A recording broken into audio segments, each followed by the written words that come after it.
bienvenue sur la chaîne de Willy SM. Et pour ceux que c'est la première fois sur le channel de Willy SM, juste vous laisser savoir que c'est un channel de motovlog où on ride dans les trails, on s'amuse comme des petits fous, on dit des niaiseries, on ride comme un goon.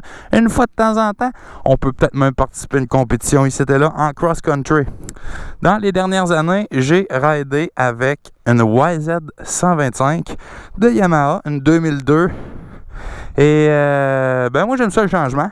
Fait que cette année, je vous présente la nouvelle coqueluche. Wow, what the hell? I wanna be the greatest. Everybody on the fake shit. I look around and feel like everybody is the fakest. I make this every day and I'm impatient, hoping one day I blow up from the basement. Statement, the top is so vacant. I don't hear shit that I think is amazing. Waiting for my day when I'm playing sold out shows for 1,000 faces. Hey, give me that crown, get in my way and to be put down. It ain't your place, all this my town. If I want that shit, then I'll get it right now.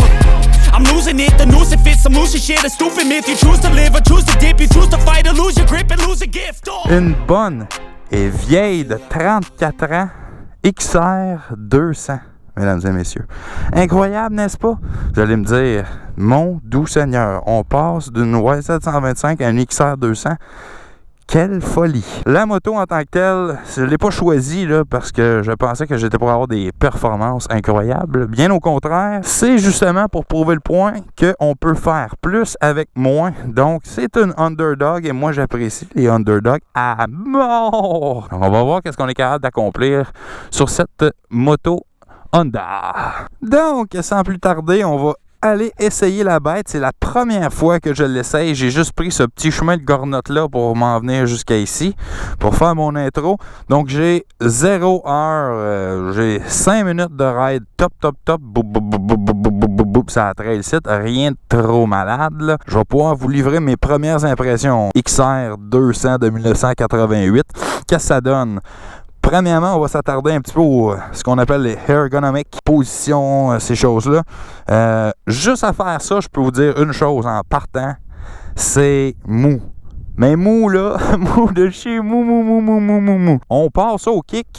La YZ aussi avait un kick, mais celle-là, c'est une petite catan avec un mécanisme de décompression automatique. Je suis pas un gros fan de ça, quasiment autant qu'il n'y en ait pas dessus, là. Bref, on va voir si ça part, cette affaire-là. Ça part! Wouh! Et c'est un départ. C'est mince. C'est vraiment mince. Donc, évidemment, il n'y a pas de shroud là, pour les radiateurs. Déjà, ça enlève cette petite portion-là. En ce qui concerne le poids, c'est plus pesant que la YZ, mais réellement, là, puisque c'est bas de terre, franchement, là, ça a l'air léger à mort. Hey, si c'est mou! Wouhou! Fait à noter, j'ai un speedometer, fait que je peux voir à quel point je suis pas vite.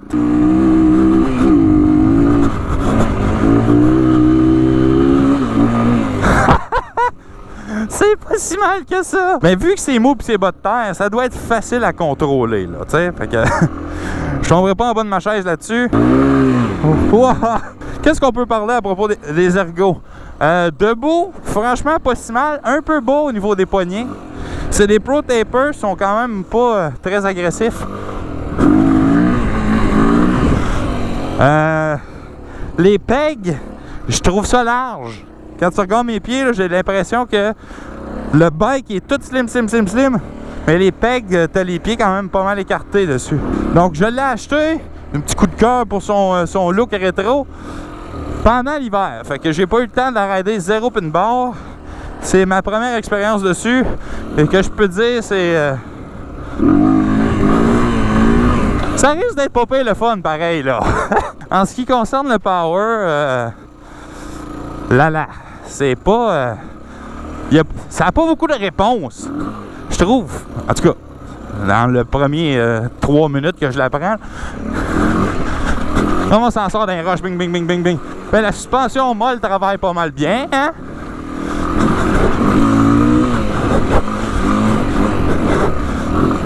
On gagnera pas des compétitions internationales avec ça, là, mais ça le fait pareil. Wouh! Évidemment, il faut que je m'habitue à toutes les quirks. Hey, ça va pas si mal. En avant, il y a un bib mousse. Je sais pas si je suis un fan de ça. Quand je raidais sur le bord de l'accotement, c'est... ça a un feeling vague. Comme si je roulais à 3 PSI peut-être, là. C'est comme si c'était un flat. Oh, skipper à 2.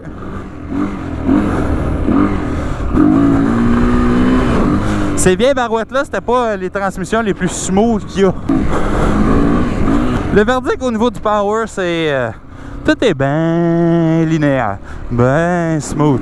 Je sais pas si ça va être une championne de wheelie, ça devrait, considérant le delivery du power, là. La clutch, ma foi, c'est un câble de clutch nœud, bien routé. Ça doit prendre à peu près 70 livres de pression pour peser dessus. Je sais pas si c'est normal de ces bikes-là, mais liboire que c'est raide. Ça fait longtemps que je suis pas venu dans ces trails-là, je sais plus qu'est-ce qu'ils ont de l'air. Et je sais pas comment la moto va répondre. Oui! Oh! Oh! Faut pas oublier le facteur que j'ai pas raidé hein, depuis longtemps. Fait que je suis rouillé en tabarniche.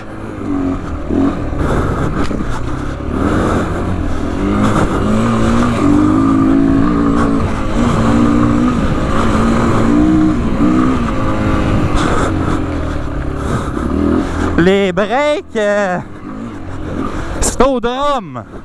Fait qu'il faut pas s'attendre à des miracles non plus. Il faut apprendre à contrôler cette bête. La YZ, c'était ferme, c'était agressif.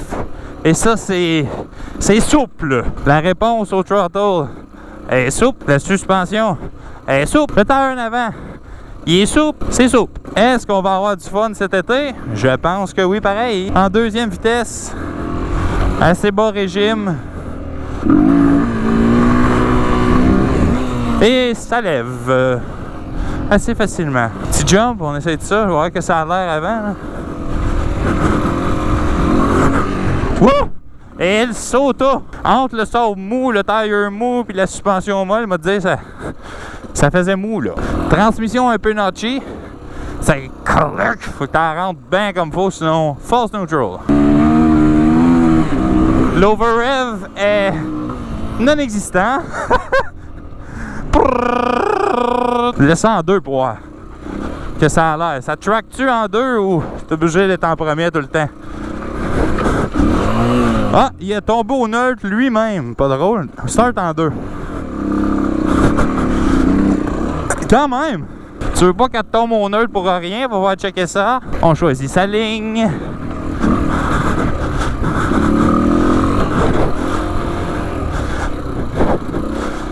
J'ai les bras morts. Hey, bras morts! Appelez-moi pas Popeye. Je sais pas c'est quoi qui se passe. J'ai tout le temps l'impression de tirer ses poignets avec. Au lieu de rider, quasiment pas toucher au poignet, j'ai tout le temps l'impression qu'elle me tire des mains. Hey, on essaye-tu un pivot turn? Ouah!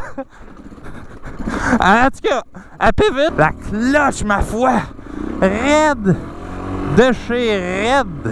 Ouais, la deuxième, pas de besoin de clutch, zéro pin bar. Ça fait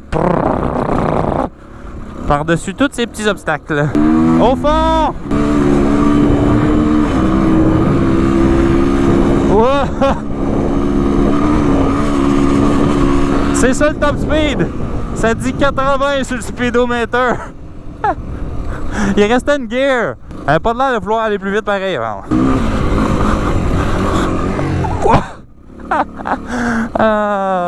N'importe quoi. Ok, là, on prend un break de secondes. Je vous donne mon opinion réelle de la chose.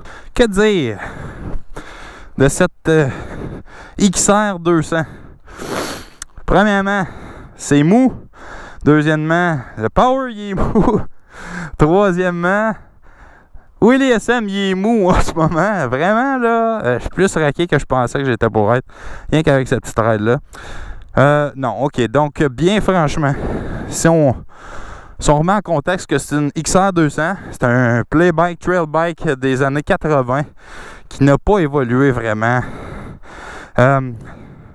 Le fun factor de rouler un bike slow puis de l'amener dans des choses qui étaient comme pas nécessairement pensées pour.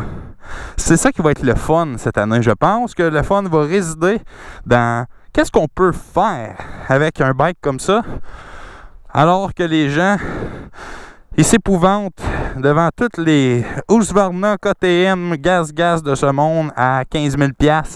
Qu'est-ce qu'on peut accomplir avec ce genre de bike-là? Il y a un speedometer, un petit miroir, un back pocket. C'est... on est ailleurs. On est ailleurs un peu, là. Ouais. En ce qui concerne la manière que ça s'opère, que ça vire, et toutes ces affaires-là, monter dans du sable mou, un peu dans l'eau, dans la trail, dans la roche, faites un pivot turn avec. Ça n'a rien à envier avec quoi que ce soit d'autre, là. Ça vire sur un 10 cents. C'est collé à terre, ça n'a vraiment pas l'air d'être problématique de ce côté-là, pas en tout. Évidemment, plus le terrain va être accidenté, plus je vais m'en mordre les doigts parce que la suspension en avant, ça est foire. Là. Si ça vous intéresse de voir quelqu'un rouler comme un goon, avoir du fun dans la trail puis tout, je vous invite fortement à vous abonner à mon channel, à mettre un petit pouce en l'air, me donner vos commentaires, me dire comment vous voyez ça, un XR200, c'est fait pour qui, dans quelles circonstances. Puis, dites-moi qu'est-ce que vous en pensez. Est-ce que je vais être capable d'avoir du fun cette année là-dessus ou je vais m'emmerder à plus savoir quoi faire. C'était les SM et on se revoit la prochaine fois.